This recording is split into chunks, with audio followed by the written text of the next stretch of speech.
What's up, guys? This is Will from the Gamers Up North, bringing you a video called "Is the CM901 Assault Rifle in Modern Warfare 3 any good?" So, to bring you this video and this sort of in-depth look at that gun, we did some in-depth analysis of the statistics and everything, took a real close look at the gun, and now we're gonna give you a lot of stats and everything, but you can take that from there and decide whether or not this gun is right for you, and if you want to use it in multiplayer. So, first things first, this is me commentating, but this is not me playing. This fantastic gameplay of the using the CM901 with extended mags on the map Village is brought to you by RATHAFASTBLKMAN, or Timi, one of the contributing members to the gun. So thank you to him for this great gameplay. So let's jump in. My mic, I am literally holding up the mic piece. That's how shitty this thing is. It just fell down. So anyway, the CM901 is unlocked at level 18 in Modern Warfare 3. Its magazine, so its ammo capacity, is 30, and with the extended mags, which Timi is using in this gameplay, it is 45. Its fire rate, which I think is notoriously known for being shitacular around the people I know who use this gun, is its RPM, which is rounds per minute. And don't freak out and go punch a wall if you don't get these stats. You might have to be a stat junkie, but I'll try and sum it up at the end so you can say, oh, I know what he's talking about. So its RPM is 666, so it's rounds per minute, and its rounds per second is 11.10. Now both of those statistics are second slowest of the assault rifle, sorry. And you might say, well, at least it's not the slowest of them, but it's second to the MK14, the semi-auto assault rifle. So this thing just beats a semi-auto thing, so it's pretty dismal as far as fire rate goes, and I think it's pretty much known for that by now. But its damage is pretty good for the assault rifles, especially at this level. Just unlock at level 18. So its close range damage, so the maximum damage, is 49, as the long range damage is 25.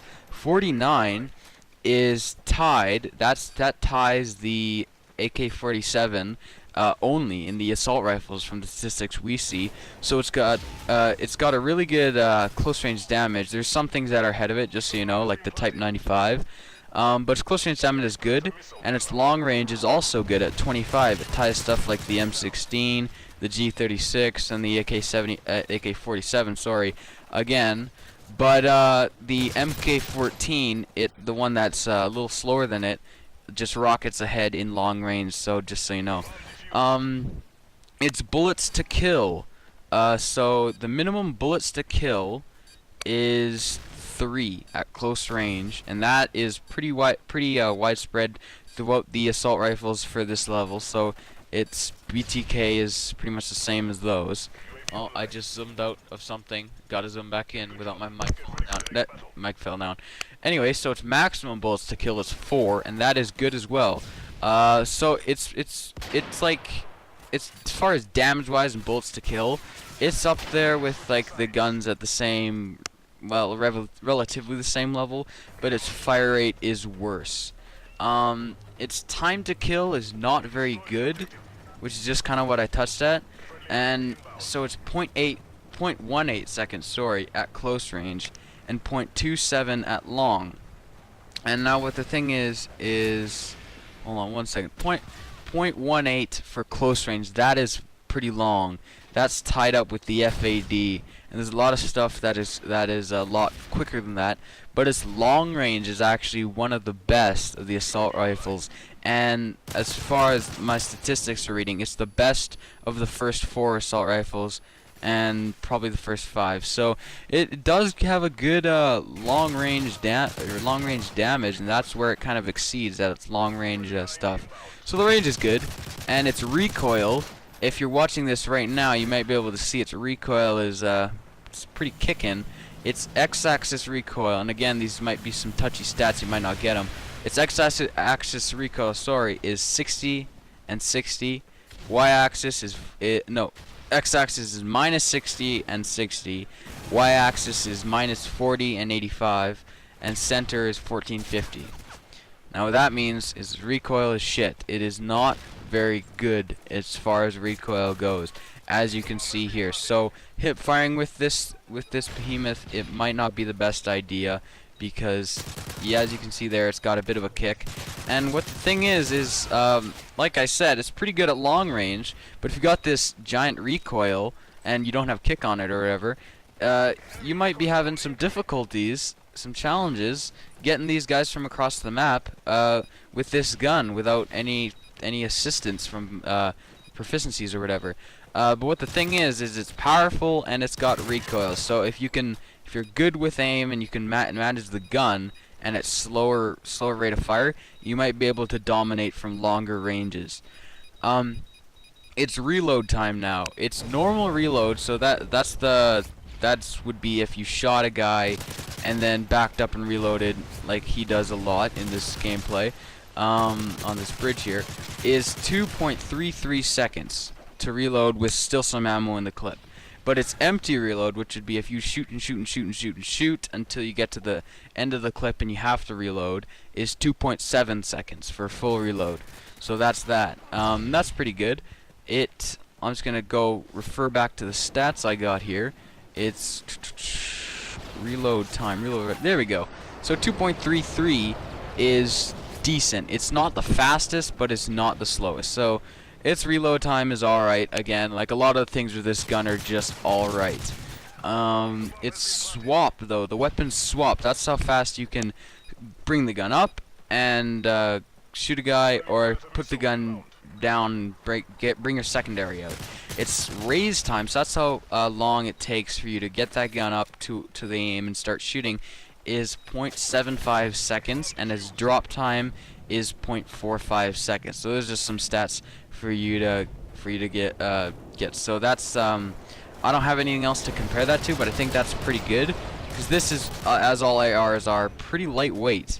And if you saw my Juggernaut gameplay, I'll put an annotation on where I examined the MP9. It had a 0.8 raise time and a 0.4 drop time. This thing has a 0.75, so that's actually 0.75. That's the same as some other assault rifles. So yeah, this thing kind of has a lot of the same stats as some other stuff. But so yeah, swap time is not much of a big deal to worry about, just so you know. Aim time is 0.3 seconds. That's what I have. So that's how long it takes to zoom in and take a shot. So I don't have anything else to compare that to, but that's what you're looking at. Aim time 0.3. And this is all statistics that we're basing on no attachment proficiencies and all that good stuff. But yeah, so there's our aim time. Its move, so its mobility and its light and its weight and stuff is the same as all ARs, 95%. So that means all ARs are you're pretty agile with them, and the CM901 is pretty lightweight. So now I'm gonna move on to an analogy here that I came up with, and just so you guys know, I am a self-admitted duster at this game. I am a noob. I'm not a noob. I've actually been playing for a while. I'm just not that great. That's why I depend on people who are really good like Timi to bring in these awesome gameplays. But so I don't take my entire word for it, but what I would say for this gun is that it packs a punch, but sometimes it takes a while to swing. So it definitely seems that way. That this gun has all the power that you'd like at level 18 when you unlock it, but it doesn't have the the fire rate that you might feel like. At the end of the day, you might be screaming at Infinity Ward's front door, yelling, "Patch the PP90," because so many people have taken you out with it using the CM901, only because its fire rate is not amazing. So yeah, it takes a while to get there. Timi described it. That's the person playing again. He described it as powerful and lightweight, but a slow rate of fire. So as you can see, slow rate of fire is almost a defining characteristic to this gun. So there you have it. Those are the stats and the in-depth look we got of the gun. So you can go and replay this and definitely check out the underbarrel thing. If you say like this thing has good damage, then you take a look at the underbarrel, like, whoa, I gotta play with this till I get underbarrel. That might be something you want to see. So again, go back to that annotation. But now I'm gonna take a while to talk about the channel and also the tech stuff we use to operate it. So yeah, thanks for viewing this video. It helps us immensely. It is really awesome to see our videos do pretty well. And the gun, the Gamers Up North, I always call it the gun. It's kind of catchy. It has exceeded a lot of my expectations, and I'm really happy to see this this good reception we've got. So thanks a ton for viewing this video. It helps us out a bunch. Yeah, so if you could go ahead and subscribe, that definitely makes us so happy to see people subscribing. It means we're doing our job right, and people are liking it. So if you can go ahead and subscribe, that'll definitely fuel us for the next video. So yeah, anyways, I'm gonna say this one more time. Thanks for viewing. Go ahead and give this video a thumbs up. You'll make my day. But now I'm gonna move on to the tech stuff we use. Because I got a couple questions about this, not on YouTube, outside of YouTube and on YouTube a bit. We use a HD Hauppauge PVR, which we have a just depressing time between recording the game, well, when the gameplay is played and when it's uploaded, because if you'd seen it in my MP9 video, I don't have an Xbox at my house. And the thing is, I have to get people to they need to play their game, put it in their theater thing, their vault. That's it.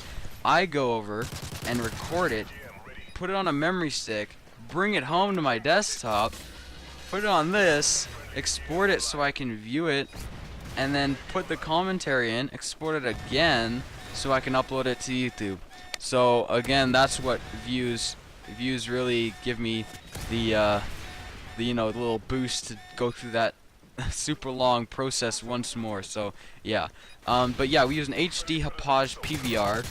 We got ours, I think, for about $200. So if you're looking into starting your own gaming channel, or just shits and gigs with your friends, and you decide that you have the money and this is something you want to go for, having sort of a gig with YouTube, then those are the statistics. And yeah, so that's the tech machine we use. And as far as editing goes, I just use Windows Movie Maker. I need a new one, I know. So here he goes. He pops off the last kill in super slow-mo, and then yeah, I slowed it down even more for that. So I said twice. So anyway, there you go. Those are the statistics for the CM901. That's a game, 64-13 on of Demolition on the map Village in Modern Warfare 3. So thanks for watching. Again, go ahead, subscribe, like, and that helps us a ton. And once again, I am GrievingShelf, or Will, from the Gamers Up North. And thanks to Timi for the gameplay. Have a great day.